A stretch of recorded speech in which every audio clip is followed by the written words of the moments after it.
पहा, घातांकावर आधारित प्रश्न आहे। या प्रश्नामध्ये आपल्याला 2 चा घातांक 2m अधिक 2 बरोबर 8 चा घातांक 1 गुणिले 2 चा घातांक 1 तर m बरोबर किती। पहा, या प्रश्नामध्ये घातांकाचा नियम काय सांगतो की पाया समान असणं गरजेचं आहे। मग यामध्ये पाया समान करण्यासाठी काय करावं, तर इथे 2 चा घातांक जो 2m आहे अधिक इथे 2 आहे, इथे बरोबरचं चिन्ह देऊन आहे जशाला तसं।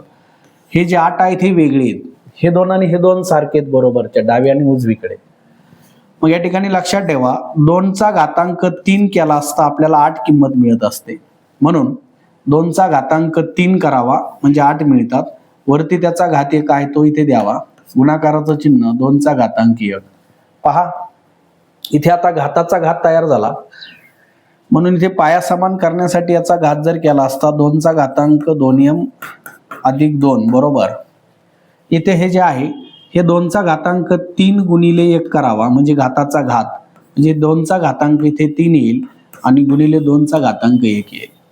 पहा, यामध्ये आता पाया जो वेगवेगळा होता इथे 8 वेगळे होते, आता पाया समान झालेला आहे, म्हणून पाया जो आहे इथे आहे जी संख्या पाया न घेता आपण घात मांडावे नुसते।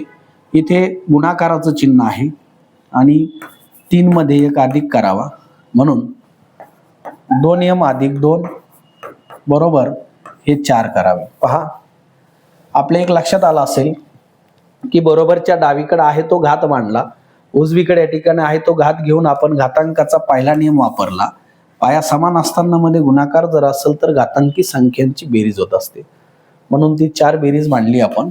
2m केले अधिक इथे 2 बरोबर 4 जे आहे इथे हा 2m आहे तसा मांडायचा, उजवीकडे 4 डावीकडचा अधिक या ठिकाणी तो उजवीकडे आल्यामुळे वजा होईल, डावीकडे तो अधिक आहे। 2m बरोबर 4 मधून 2 गेले खाली राहिले 2, m बरोबर 2 भागिले 2, कारण डावीकडे हे गुणिले म्हणून ते इकडे भागिले होईल, तर या ठिकाणी 2 2 कॅन्सल झाले, म्हणजे m ची किंमत जी आली तर 1 किंमत आली। या पद्धतीने आपण या ठिकाणी या प्रश्नाचं उत्तर आपल्याला मिळालं आणि ते आलं m बरोबर 1, कारण m बरोबर किती हे असं विचारलं होतं। धन्यवाद।